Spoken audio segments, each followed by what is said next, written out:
nome de nosso Senhor Jesus Cristo, iniciamos o tema de hoje, falando sobre visões de Ellen White. O verso de ouro para nós, para este estudo, se encontra em Provérbios 29, verso 18. Não havendo profecia, o povo perece, porém o que guarda a lei, esse é bem-aventurado.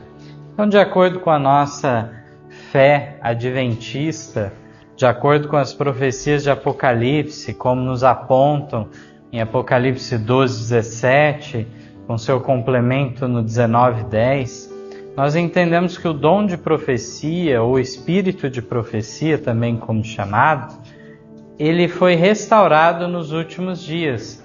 E tivemos então o ministério de Ellen White neste aspecto. E a primeira dificuldade que surge quando nós falamos dessa pessoa, então, que viveu lá dos anos de 1827 a 1915, é se ela se considerava uma profeta. E, primeiramente, até uma correção, normalmente nós usamos o termo profeta e o feminino de profeta seria profetisa, na realidade. Seria o uso mais correto da palavra, profetiza com S. Porque tem também o profetiza com Z, que aí se refere a profetizar, aquele que profetiza. Então tem com Z e tem com S. Mas bem, Ellen White, afinal, era uma profetisa ou não? E tem um tópico aqui, esse livro que eu trouxe para fazer algumas leituras, é um dos maiores livros já publicados em língua portuguesa. São mais de 1.500 páginas. E é uma enciclopédia, na realidade, sobre Ellen White. E aqui é dividido, tem alguns artigos no começo e depois por temas. E temos este tema aqui na página 1187, que nos diz assim, vamos acompanhar aqui o relato. Em outubro de 1904, Ellen White falou aos 2.500 membros do tabernáculo de Battle Creek, e a pessoas da cidade acerca de sua vida e obra. Falando sem anotações, ela estava respondendo a alegações de que se considerava líder dos adventistas do sétimo dia. Dizem que ela é profetisa, dizem que ela é isto ou aquilo, não afirmo ser tal coisa. Ellen White não chama a si mesma profetisa ou líder deste povo, ela se chama simplesmente mensageira.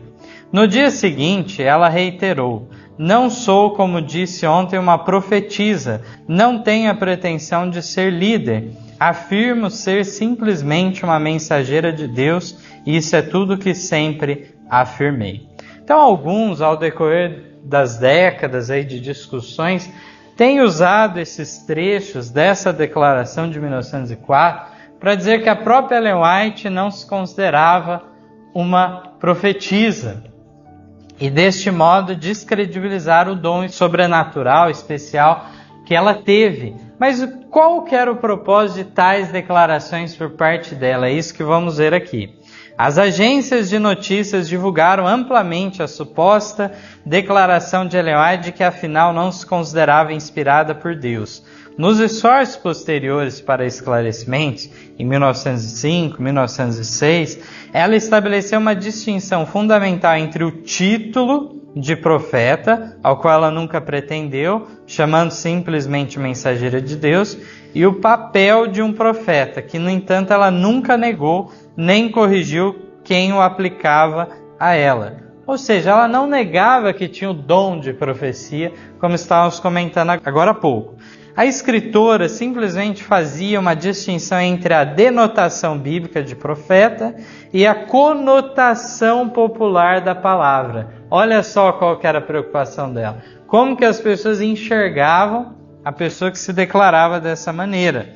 Diz assim: ela não tinha problemas com a definição bíblica do papel profético. Entretanto, tinha pelo menos 4 motivos para não reivindicar este título. Olha só. Aparentemente, o estopim para sua surpreendente declaração foram algumas reportagens durante a crise Kellogg, que se referiam a ela como profetisa e chefe da Igreja Adventista do Sétimo Dia, o que insinuava uma luta de poder entre a autora e outros líderes com o Dr. John H. Kellogg. Ela nunca havia ocupado um cargo na denominação e negava veementemente qualquer pretensão à liderança denominacional. Com rápida parte aqui, nós vamos lembrar que o Kellogg foi um amigo íntimo da família White. Ela ajudou ele nos seus estudos, inclusive quando jovem, viveu na casa dela por algum tempo. E Ellen White sempre apoiou muito o Kellogg, porque ele estava na vanguarda da reforma de saúde. No entanto, infelizmente, ele acabou naufragando na fé. Partiu para um aspecto de espiritualismo oriental, com panteísmo e tudo mais, numa roupagem bem disfarçada, e isso levou ele para longe da igreja, para longe da fé adventista, infelizmente. Aqui então, na continuação, diz assim: não tenho tido reivindicações a fazer, protestou, apenas que estou instruída de que sou a mensageira do Senhor, de que Ele me chamou em minha juventude para ser sua mensageira, para receber-lhe a palavra e dar clara e decidida mensagem em nome do Senhor Jesus. Cedo em minha juventude foi-me perguntado várias vezes: a senhora é uma profetisa? Tenho respondido sempre: sou a mensageira do Senhor. Sei que muitos me têm chamado profetisa, porém não fiz nenhuma reivindicação desse título. Está esse trecho no Mensagens Escolhidas, volume 1, página 32, nos declaram neste sentido. E aqui diz ainda, uma segunda razão que Ellen White dava para não reivindicar o título de profetisa era que naqueles dias, muitos que ousadamente pretendiam ser profetas eram um opróbio à causa de Cristo. Também está no mesmo livro, na mesma página, e também tem relatos sobre isso no Mensagens Escolhidas, volume 3, página 74. Talvez essa fosse uma alusão ao fundador do mormonismo, Joseph Smith, que se denominava profeta, revelador e vidente, ou a Mary Baker Eddy, fundadora da ciência cristã. Por várias razões, ela não queria ser identificada com alguns contemporâneos que reclamavam o título de profeta. Então nós vemos a diferença de postura. Isso nós vemos desde a Bíblia, como os profetas se colocavam, como os apóstolos, né? Paulo na sua humildade, como sempre nós encontramos, diferente de outros que já queriam chamar a atenção o quê? Com o título. Não era só profeta, era ainda revelador e vidente. Então havia esses contemporâneos que surgiram um pouco antes, um pouco depois de Ellen White, no século XIX, e causavam vergonha, causavam escândalo para a fé. Uma terceira razão era que a maioria das pessoas nos dias de Ellen White, como atualmente, pensava na figura de um profeta quase que exclusivamente em termos de alguém que predizia eventos futuros. Entretanto, embora ela tenha feito predições, algumas de longo alcance, Robert Olson calculou que em toda a sua vida como escritora, provavelmente não mais do que 2% delas tratavam de eventos futuros. Então, profeta no imaginário popular, nós vamos lembrar de João, né, com Apocalipse, profetizando o futuro, o fim dos tempos. Ellen White fez isso, mas isso foi apenas uma pequena parte de todo o seu ministério, que abarcava questões do momento, reprovações imediatas para a igreja e assim por diante. Os profetas mencionados nas Escrituras exerciam seu ministério em muitas funções diferentes. Embora Moisés tenha escrito algumas profecias preditivas, sua função estava relacionada principalmente com a formação da liderança de uma nação, legal, judicial, teológica, espiritual e organizacional. João Batista, identificado por Cristo como o maior profeta, como está lá em Mateus 11:11, não fez predições conhecidas, não fez sinal algum, segundo João 10:41, e não escreveu nenhum livro da Bíblia. Então ele não é um profeta canônico, porque ele não escreveu um livro, mas ele é o maior dos profetas, aquele que apontou, identificou o Messias tão longamente esperado. Ellen White não queria que sua função ficasse estreitamente restrita pela noção popular de que a função principal do profeta era apenas prever o futuro. Sua quarta razão para não reivindicar o título de profetisa era que sua obra incluía muito mais do que esse nome significa. Como ela mesma fala lá, Mensagem Escolhida, volume 3, página 74. E também está lá no volume 1, página 32.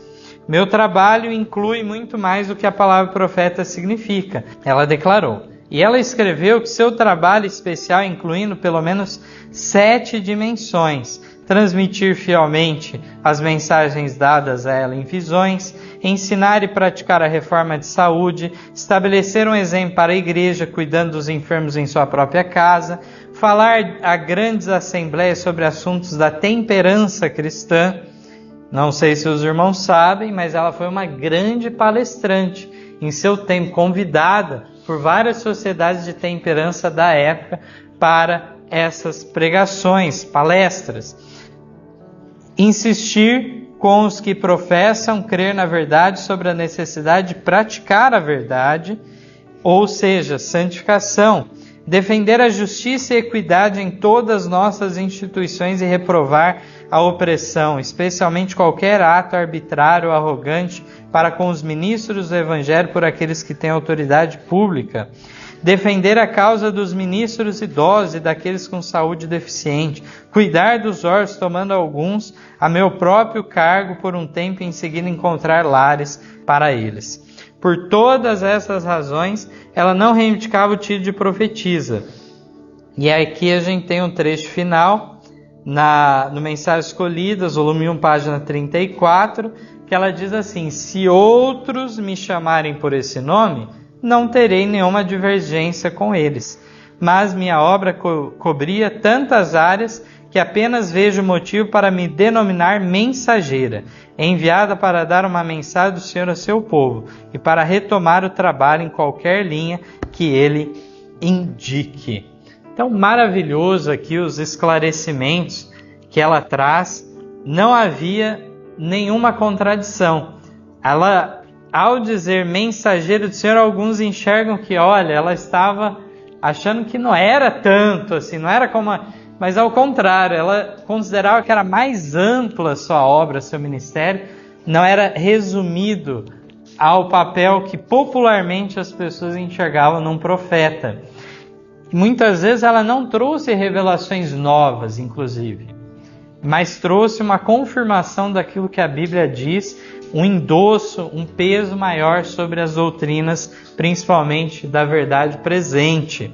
E sobre a referência aos mormons, é interessante nós falarmos alguma coisa sobre isso, porque de fato há muitas confusões. Muitas vezes as pessoas identificavam na época de Ellen White e ainda hoje como alguns grupos, como seitas anticristãs, né?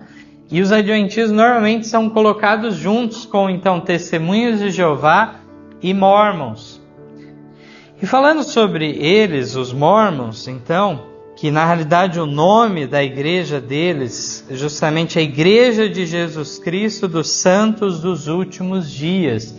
Existe também alguma divisão entre eles, em 2, 3 grupos principais, mas de modo geral são semelhantes os pensamentos, alguns numa linha mais conservadora, outros mais liberal. Mas é interessante o relacionamento aqui, que é comentado. O adventismo e o mormonismo têm sido confundidos por algumas pessoas porque ambos surgiram na década de 1830 e 1840 na parte nordeste dos Estados Unidos e afirmam ter um profeta moderno. Em 1860, Ellen White observou que o clamor do mormonismo é muitas vezes levantado, especialmente no Oeste, na introdução do argumento bíblico da continuidade dos dons espirituais pelos adventistas. De fato, um homem relatou que havia conhecido Ellen e Tiago White havia 20 anos, quando nós, os White, éramos líderes entre os mormons em Nauvoo. A autora, então, passou a apontar o ridículo dessa acusação, observando que ela tinha apenas 12 anos de idade nessa época. Então, nós vemos aqui que realmente ela tem esse relato no Spiritual Gifts, no volume 2, comentando sobre isso, e havia então esse ponto de contato, porque ao contrário da linha mais tradicional do protestantismo, de modo geral fala do cessar dos dons e para não mais voltar, o adventismo começou a defender essa restauração dos dons longamente, durante o longo período de apostasia da igreja, não se manifestaram realmente, mas que agora era o tempo de começar a se manifestar. E isso eles tinham em comum com os mormons, e por isso acabava que as pessoas misturavam as duas fés. E diz aqui sobre este ponto, né, que apesar de, olhando assim de uma maneira superficial, poderia as pessoas enxergarem certas semelhanças, também os mormons falam dos últimos dias já estarmos vivendo, contudo em nível mais profundo, Ellen White e Smith, né, o Joseph Smith, profeta dos mormons, e suas respectivas denominações estavam diametralmente opostos. Em nenhum ponto isso é mais verdade do que na área da autoridade profética. Então Ellen White continuou defendendo que a Bíblia era a única regra de fé e doutrina, que os 66 livros formavam o cânon bíblico e não havia um terceiro testamento. Que no caso, então, há certos livros, como o livro de Mormon, que é o principal, mas também muito forte o livro Pérola de Grande Valor e também o Doutrinas e Convênios, que são considerados no nível de canônicos também. E aí a postura que nós temos quanto aos escritos de Ellen White é um pouco distinta da dos Mormons, uma vez que ela é uma luz menor apontando para uma luz maior. O que isso significa? Ela, como sendo a última profeta, ela deve ser averiguada pela Bíblia, se o que ela está dizendo é verdadeiro. E deste modo, tem como um profeta está sujeito ao outro. Paulo comenta em suas cartas, né? Então, realmente há essa necessidade de ver se há uma unificação do pensamento doutrinário, de modo que não é a formação de um terceiro testamento, os escritos de Ellen White. Então, neste ponto também se distingue dos mormons. E agora trazendo um pouco a questão, então, de visões e predições, que eu gostaria de comentar com os irmãos algumas coisas aqui. Também temos um outro tópico. Aqui eu li depois na página 1097 e agora vamos para 1370. Fala alguma coisa sobre isso. Estima-se então que ao longo dos 70 anos de ministério, ela recebeu cerca de 2.000 visões. Elas aconteciam de diversas maneiras, variavam muito em duração. Nos primeiros anos de seu ministério, muitas das visões foram acompanhadas por fenômenos físicos, semelhantes aos dos profetas bíblicos. Em anos posteriores, elas ocorriam principalmente durante a noite. Embora algumas das visões tenham sido longas, durando às vezes mais de 1 hora, e em certa ocasião 4 horas, havia outras circunstâncias em que as revelações eram extremamente breves, de apenas alguns minutos ou, em alguns casos, segundos. Houve situações em que elas eram instantâneas acerca de determinadas situações ou condições. Diga-se de passagem, a grande visão da Reforma da Saúde de 1863 está entre essas que durou horas, né? A visão. Nesses casos, a visão em geral se relaciona a apenas um assunto ou uma parte dele, ou ao passo que as visões mais extensas podiam tratar de várias questões ou até mesmo de eventos ao longo de um período. As revelações dos primeiros anos eram mais abrangentes em conteúdo, duravam mais tempo e eram menos frequentes. Nos anos posteriores eram mais frequentes, porém de escopo mais limitado. A primeira visão de Ellen White ocorreu em dezembro de 1844. A última visão pública crê-se que foi em 1884.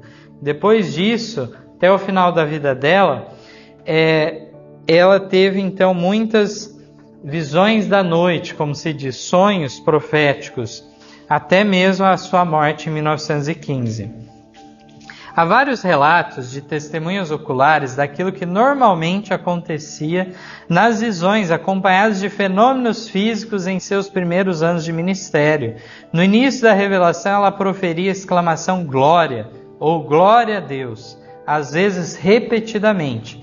Ellen White parecia perder a força física e não respirava. Embora os batimentos cardíacos continuassem, normalmente sua expressão facial parecesse natural.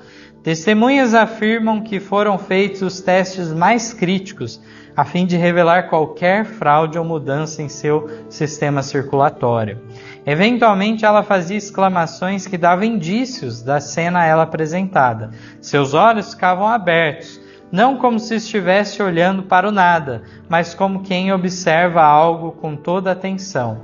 Sua posição física variava. Às vezes ficava sentada, outras reclinada. Em algumas ocasiões andava pelo ambiente e fazia gestos delicados ao falar dos assuntos que lhes eram apresentados. Parecia haver total falta de consciência acerca do que estava ocorrendo ao seu redor. A jovem não via, ouvia, sentia, nem percebia nada do que acontecia no ambiente em que se encontrava. O fim da visão era marcado por uma inalação profunda, seguida por outra dentro de mais ou menos 1 minuto. Em seguida, a respiração natural era retomada. Imediatamente depois, tudo lhe parecia escuro. Entretanto, dentro de pouco tempo, suas forças e capacidades voltavam. Um exemplo desses fenômenos é o relato de como ela segurou uma Bíblia grande com o braço levantado por vários minutos, andando pelo local e apontando para textos das Escrituras. Também algo que ela não era capaz, normalmente era quilos e mais quilos, que uma Bíblia pesadíssima em que ela segurava então com firmeza, sem nenhuma dificuldade, durante o período então dessa visão. Embora Ellen White não tenha feito referências a essas situações, elas foram testemunhadas por muitas pessoas que narraram posteriormente esses eventos. Tais fenômenos físicos intrigantes apresentaram evidências tangíveis e convincentes aos primeiros adventistas em uma época na qual a obra de Ellen White não era bem conhecida, embora não prove a autenticidade divina das visões. Esses fenômenos proporcionaram embasamento quanto à natureza sobrenatural de sua experiência. Ellen White raramente falava sobre os fenômenos físicos que acompanhavam suas visões públicas, talvez porque ela mesma não tinha conhecimento em primeira mão dessas experiências. Ela fez uma referência a isso em 1906. Às vezes, enquanto em visão, minhas amigas se aproximavam de mim e exclamavam: "Uau, ela não está respirando!" Colocavam um espelho diante de meus lábios e descobriam que nenhum vapor se juntava ali no vidro. Era enquanto não havia nenhum sinal de respiração que eu continuava falando acerca das questões que me eram apresentadas. As mensagens me foram concedidas dessa maneira para consolidar a fé de todos, a fim de que nesses últimos dias tenham confiança no espírito de profecia. Então aqui é interessante esse particular, porque por si só esses fenômenos sobrenaturais não atestam da divina procedência. Satanás pode falsificar sinais, maravilhas, milagres também. Então, o profeta, além desses fenômenos que são importantes para dar o embasamento do sobrenatural, deve ser julgado pelos frutos. pelo que ele declara, se vai levar para a santidade ou não, se está dizendo da Bíblia ou não.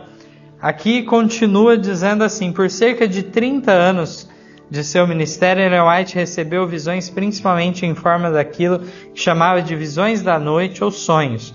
Contudo, ela fazia distinção entre sonhos normais e visões sobrenaturais, que eram atribuídas a Deus. Em 1868, ela declarou: os sonhos provenientes do Senhor estão classificados na palavra de Deus juntamente com as visões, e são tão verdadeiramente frutos do espírito de profecia como as visões. Tais sonhos, levando-se em conta as pessoas que os têm e as circunstâncias sobre as quais foram dados, contêm suas próprias provas de genuinidade. Testemunhos para a Igreja, volume 5, página 658. Quando seu filho, William C. White, lhe perguntou como distinguir entre um sonho natural e uma visão sobrenatural, ela respondeu que sabia a diferença porque o mesmo anjo mensageiro permanecia ao lado dela instruindo nas visões da noite, assim como ele a orientava nas visões do dia.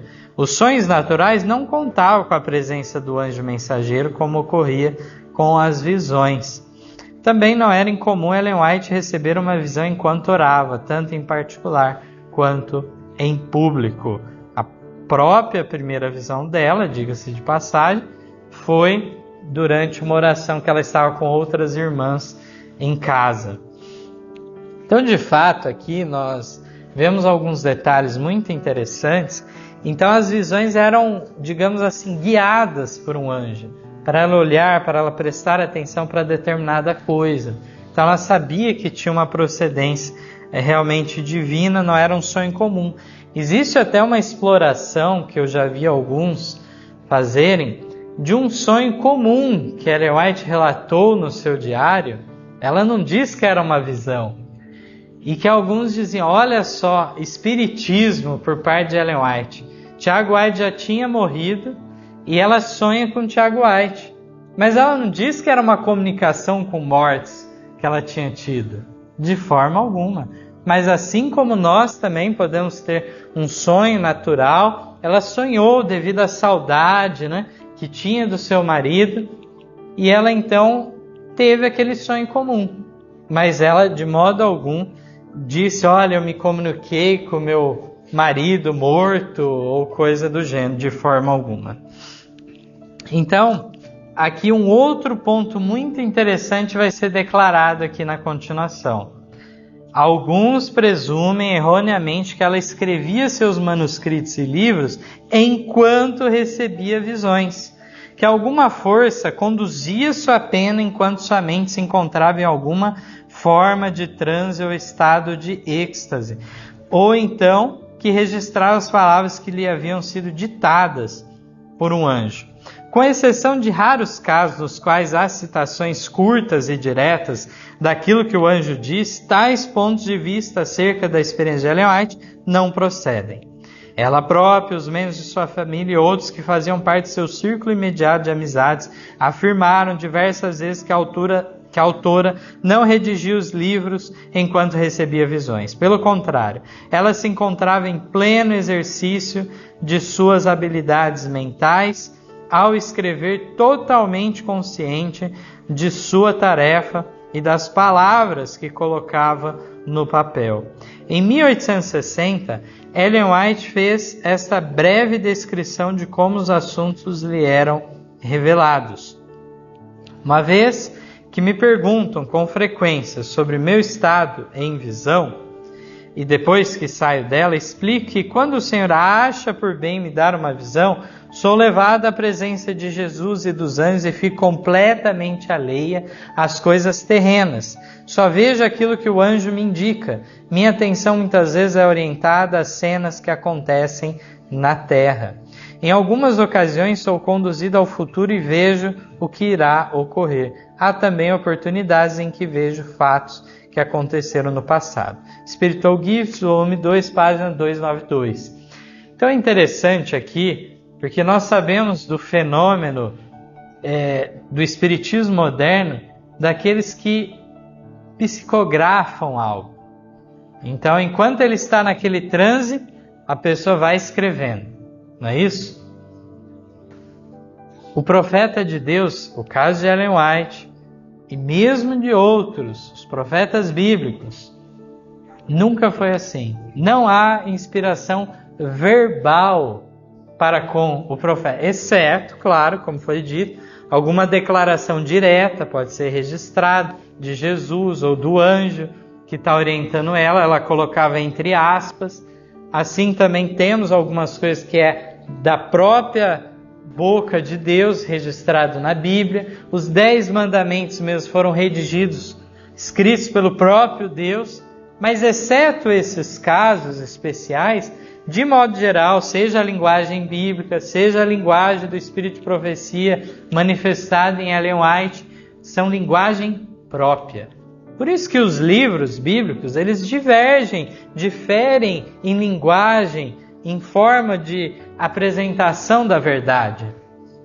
Eles têm estilo próprio. É inegável vermos que Paulo emprega em seus escritos, inspirados pelo Espírito Santo, o seu estilo próprio, erudito. Já outro fala de outra maneira, mais simples. E assim, nós temos toda essa situação. Aqui, então, em nenhum momento do ministério de Ellen White, e nem a Bíblia ensina tal conceito, de então redigir exatamente o que está sendo passado. É dada a visão e depois ela escrevia em suas próprias palavras aquilo que foi dado em visão.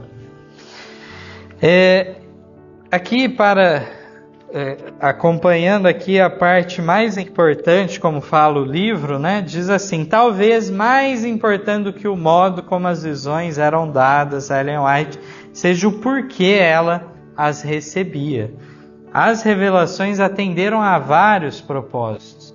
Ela cria que o papel de suas visões consistia na iluminação da mente acerca de uma ampla variedade de assuntos que Deus queria que fosse comunicada aos adventistas. Então nós vemos que o profeta, ele recebe a inspiração da mente, inspiração do pensamento, e ele traduz em palavras humanas que são limitadas. O palavreado nosso, seja em português, inglês, alemão, em qualquer língua, é limitado. As palavras não são suficientes muitas vezes para passar tudo que Deus gostaria que compreendêssemos. Diz que com frequência as questões reveladas de interesse e preocupação geral, mas também foram transmitidas muitas mensagens específicas a indivíduos. Quando ela não estava em visão, tinha a responsabilidade de informar aos outros as instruções, admoestações e informações que havia recebido. Portanto, seu ministério, nascido a partir do dom profético, envolveu não só dar conselhos sobre vários temas que impactaram o desenvolvimento da Igreja Adventista do Sétimo Dia, mas também escrever sobre assuntos bíblicos e históricos para a edificação espiritual das pessoas. Em muitas ocasiões, os eventos do passado, presente e futuro foram mostrados em visão panorâmica para Ellen White. Parecia-lhe que testemunhava em rápida sucessão o transcorrer de várias cenas da história. Muitas dessas revelações formaram a base para seus escritos sobre o conflito cósmico entre o bem e o mal, encontrados na série Conflito.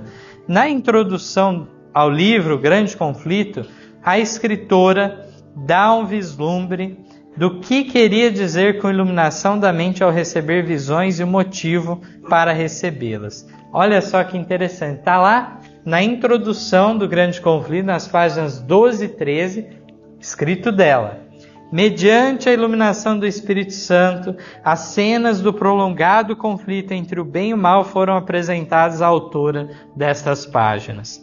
De quando em quando me foi permitido contemplar a operação nas diversas épocas, o grande conflito entre Cristo, o príncipe da vida, o autor de nossa salvação, e Satanás, o príncipe do mal, o autor do pecado, o primeiro transgressor da santa lei de Deus.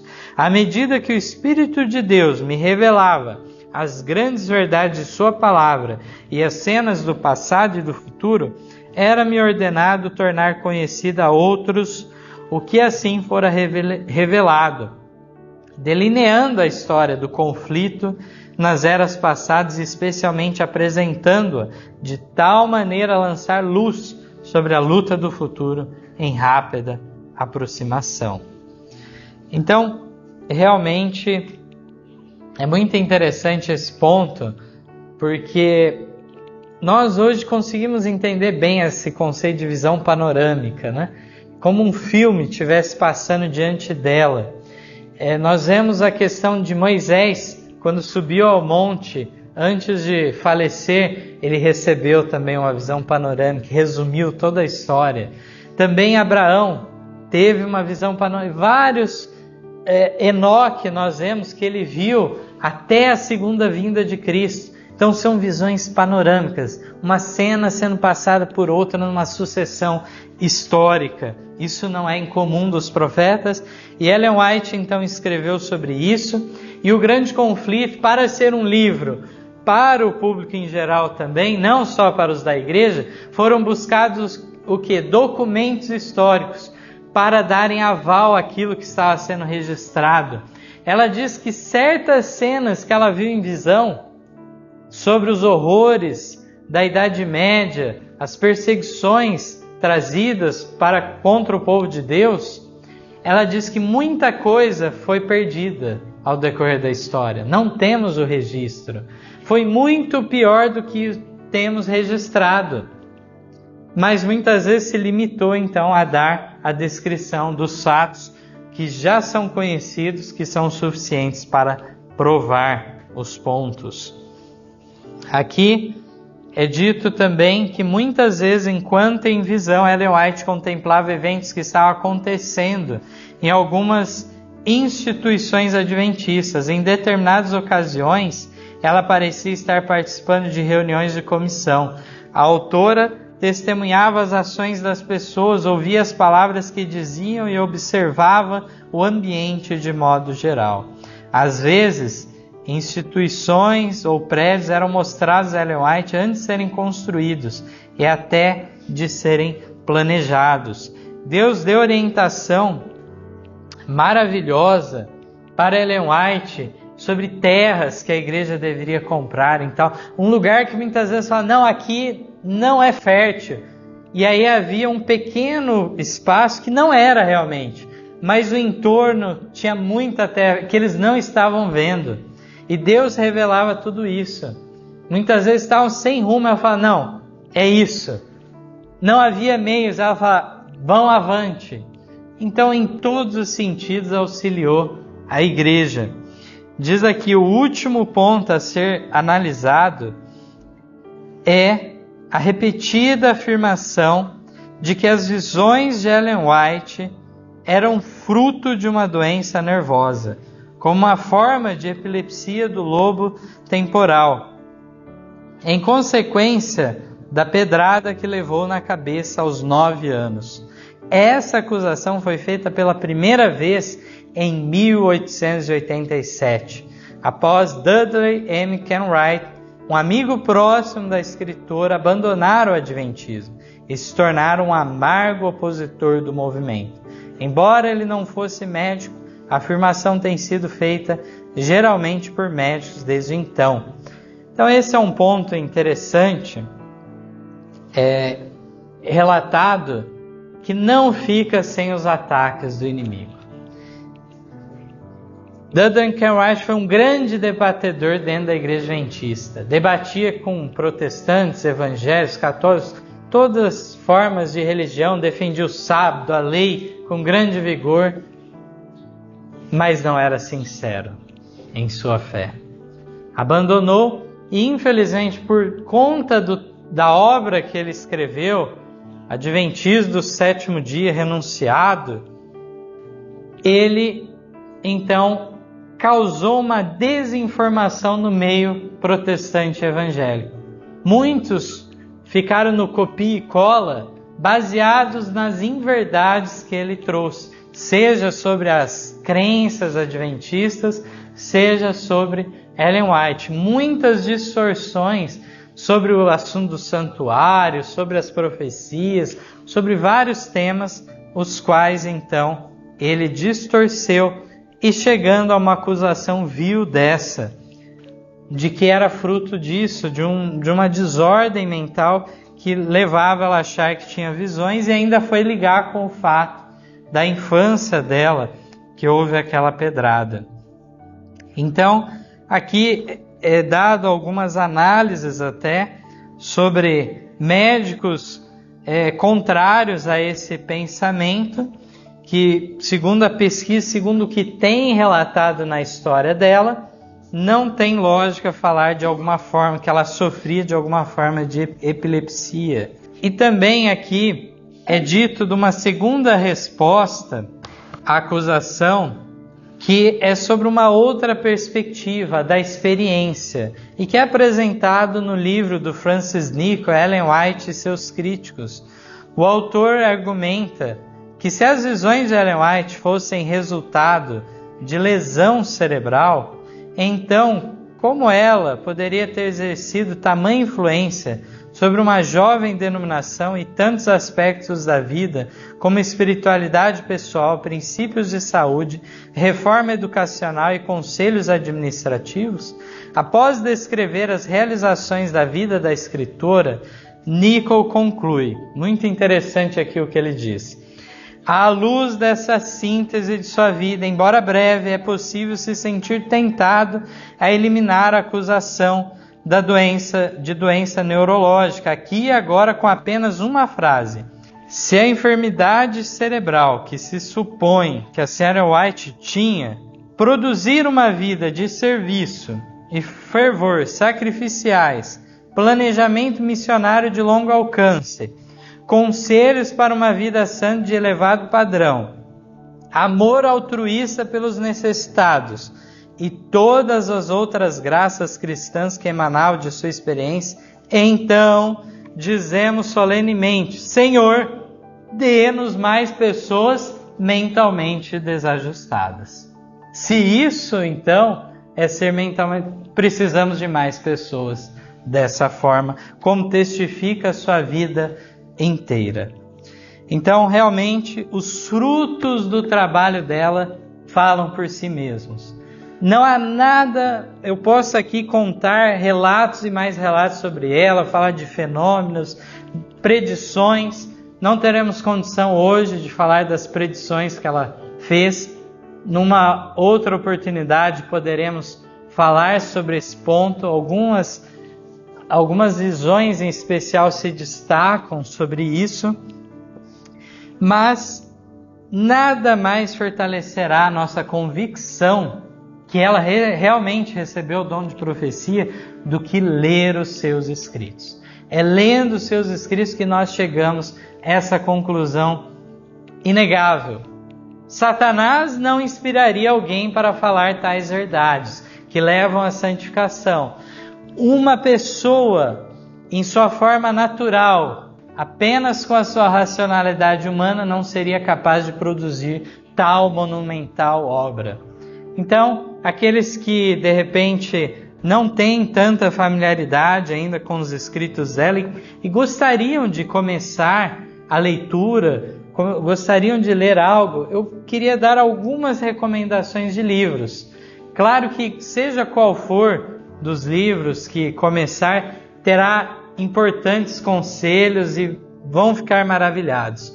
Um livro normalmente que é trazido de introdução e que mostra como a defesa era de uma fé evangélica, é de fato de uma justificação pela fé e tudo mais, tal como temos em comum com o resto do cristianismo, está no livro Caminho a Cristo. É um pequeno livreto de fácil leitura, e o Caminho a Cristo, além de nos indicar o caminho da salvação, ainda nos maravilhará com a leitura, então, a profundidade espiritual que tem neste livro. Para além deste livro, temos outros destacados aí, que realmente são livros maiores, né? mas seja lendo eles do começo ao fim ou pegando um capítulo, leiam e se maravilhem com os conteúdos dessa série Conflito, que foi dito aqui. São 5 livros. Esses 5 livros são os mais especiais, então, no sentido de nos dar um norte, um direcionamento na interpretação bíblica. Temos, por exemplo, os Testemunhos para a Igreja, em 9 volumes, que são livros, então, importantes para advertência, reprovação da igreja e tudo mais. Mas no sentido da instrução bíblica, interpretarmos corretamente o Antigo e o Novo Testamento, nós temos, então, patriarcas e profetas, profetas e reis, Desejar de Todas as Nações, Atos dos Apóstolos e o Grande Conflito. Este livro, Grande Conflito, está entre os livros, então, que mais despertaram pessoas de fora que leram este livro. Temos uma história do Clifford Goldstein, um judeu que se converteu ao Adventismo. Ele era ateu e ele começou a ler este livro e deu a resposta para todas as coisas que ele queria. A resposta que ele não tinha sobre o espiritismo, sobre isso e mais aquilo, tudo estava lá. A igreja, a apostasia da igreja ao decorrer da história, o que acontecerá no futuro, tudo foi desvendado neste livro. Então, está entre os mais importantes livros dela, realmente o Grande Conflito. Entre os mais belos, poderíamos dizer que realmente o Desejar de Todas as Nações, pelo seu tema, é impossível não amarmos aquele Cristo que é revelado nas páginas do Desejar de Todas as Nações. Então, é recuperado a forma correta de enxergarmos um Jesus, então, que é amor e justiça. Um equilíbrio perfeito, então, é apresentado nestes seus escritos. Que Deus, então, nos aumente a fé, a confiança no Espírito de Profecia, que é como se fosse, então, um mapa que nos foi dado. Nós já temos a bússola, que é a Bíblia, ela nos aponta o norte e vem algo a mais para nos complementar, para nos auxiliar. Um mapa agora direcionando ainda com mais exatidão. Não podemos descartar, olha, eu não quero esse mapa porque eu tenho já a bússola. De modo algum. Usaremos a bússola e o mapa para chegarmos ao porto seguro. Amém.